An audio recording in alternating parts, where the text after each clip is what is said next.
नमस्कार दर्शकों, मैं हूं अर्जुन मिश्रा। आप देख रहे हैं विराट न्यूज 24 लाइव चैनल। दर्शकों, आज हम बात करते हैं बिहार प्रदेश में जिस प्रकार से कहते हैं no FIR, no criminal record, भ्रष्टाचार के खिलाफ आप सरकार से जवाब मांगोगे तो आपका किया जाएगा फेक एनकाउंटर।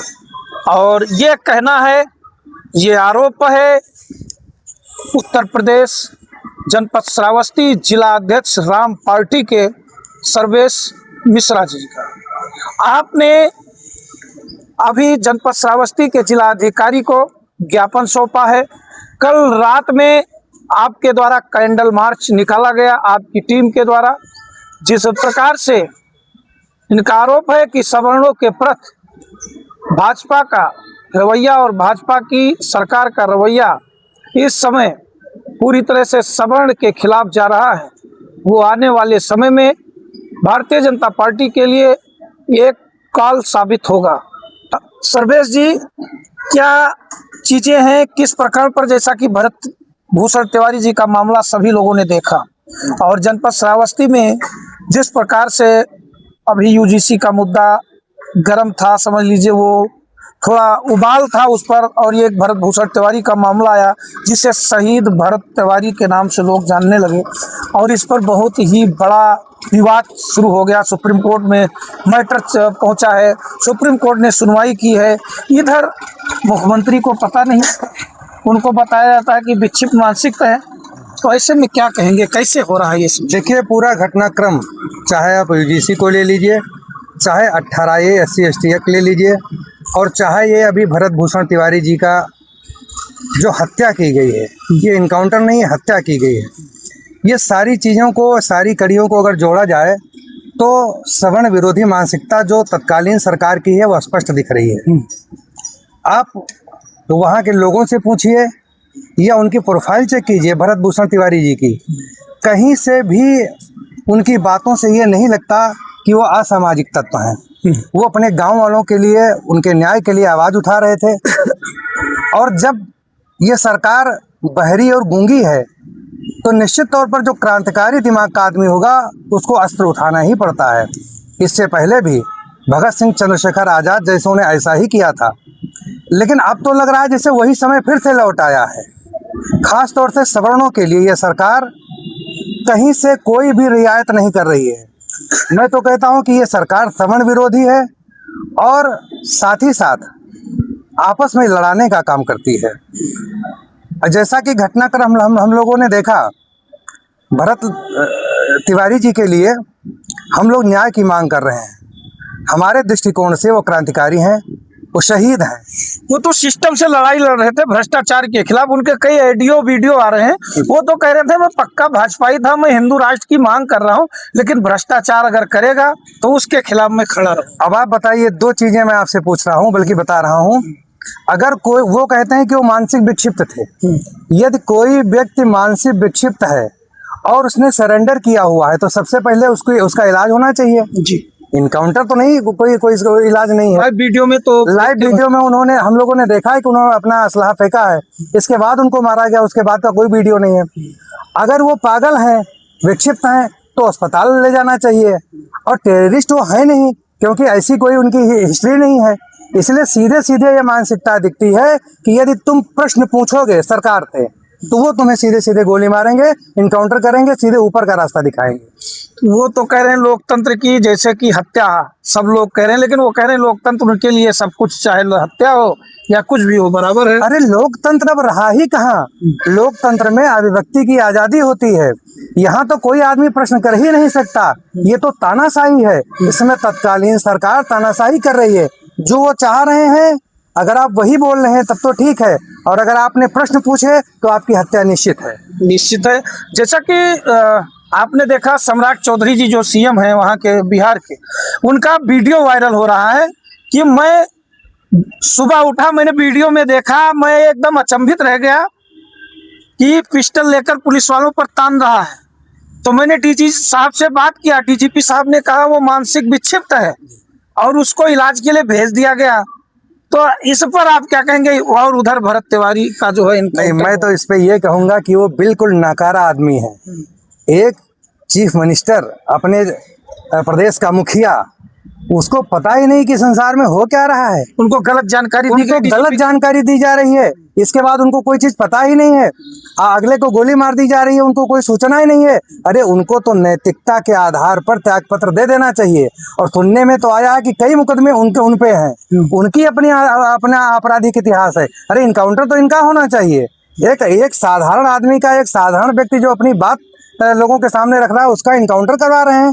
तो ये सरकार ही पूरी निकम्मी है। आज तक पर उनका इंटरव्यू है 2 जून 2025 का, उसमें आज तक में उन्होंने 17 हत्याओं का जिक्र हुआ है। ऐसी दशा में क्या इस प्रकार से लोगों को सीएम, पीएम या गृह मंत्री बनाना ठीक है? नहीं, बिल्कुल नहीं।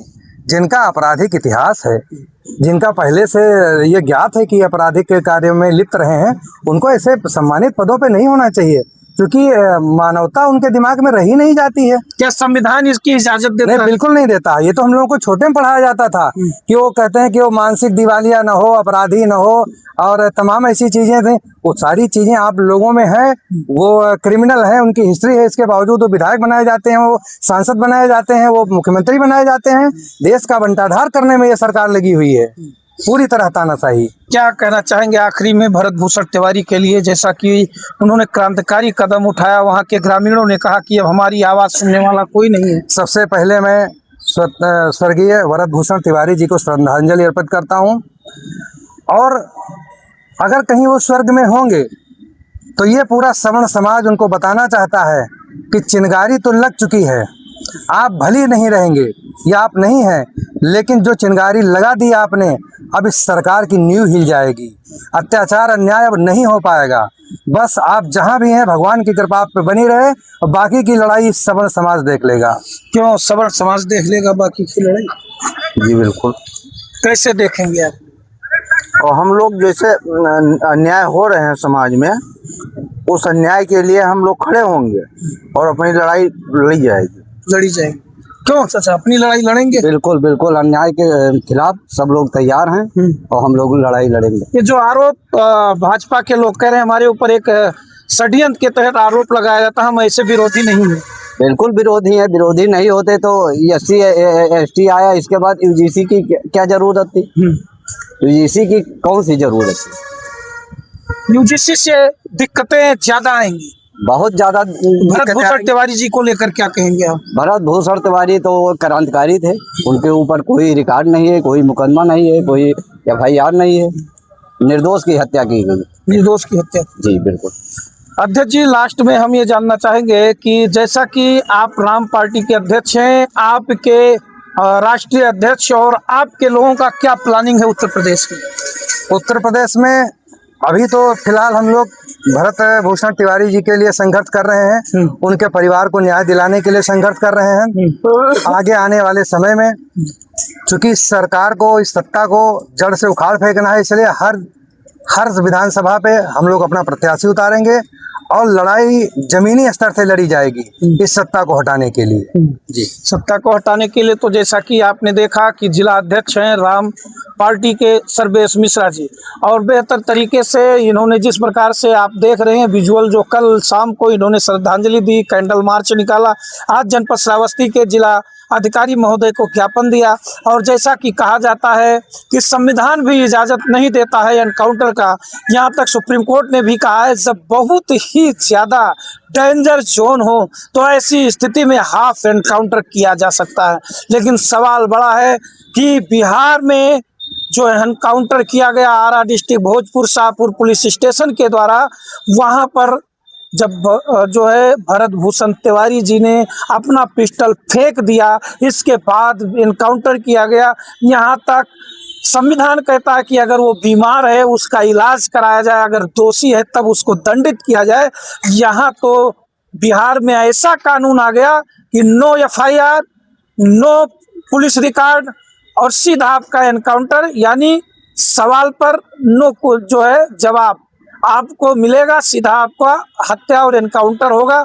ऐसे आरोप लगाए जा रहे हैं तमाम संगठनों के द्वारा और तमाम सवर्ण समाज के द्वारा। यहाँ तक बिहार के कई सवर्ण मंत्री सीना तान के खड़े हो चुके हैं।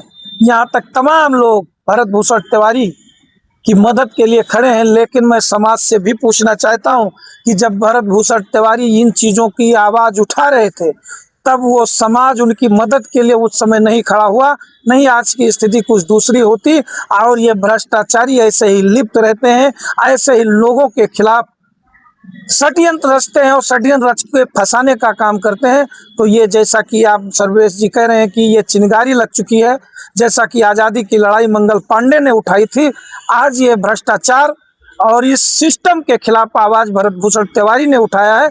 और ये भरत भूषण तिवारी की क्रांति देश में एक उबाल लाएगा, क्योंकि जिस प्रकार से एक भ्रष्टाचार के खिलाफ आवाज उठाने वाले यानी न्याय मांगने वाले अपने ग्राम सभा, अपने क्षेत्र जवनिया गांव के लिए और अपने इलाके के लिए बाढ़ पीड़ितों के लिए बेहतर तरीके से न्याय मांगने वाले भरत भूषण तिवारी, यानी यहाँ तक कि जवनिया गांव से लेकर आरा डिस्ट्रिक्ट से लेकर हिंदू राष्ट्र की कामना करने वाले भरत तिवारी बागेश्वर बाबा की पैदल यात्रा करते हैं। पूरा उनका वीडियो देखिए, 2 साल पहले का उनका वीडियो देखिए, सारा सब पूरा उनका डिटेल आपको लग जाएगा। क्या लगता है दर्शकों कि ऐसा व्यक्ति विक्षिप्त मानसिक हो सकता है, पागल दिवालिया हो सकता है, जो अपने हक, अपने समाज, अपने क्षेत्र के लोगों की मांग करता रहा हो और सभी लोगों के नकेल कस दिया हो। तो ऐसी दशा में ये चीज़ें, जैसा कि आज राम पार्टी जिलाध्यक्ष और आप सभी सहयोगियों के द्वारा जो किया गया और न्याय मांगने की प्रक्रिया की जा रही है और जो आरोप लगाए जा रहे हैं, इस पर सीधा सीधा मुख्यमंत्री को पूरी तरह से इस्तीफा देना चाहिए। ये जो है इन लोगों की मांग है। तो देखते रहें विराट न्यूज़ 24 लाइव चैनल को सब्सक्राइब करते रहें। धन्यवाद, नमस्कार।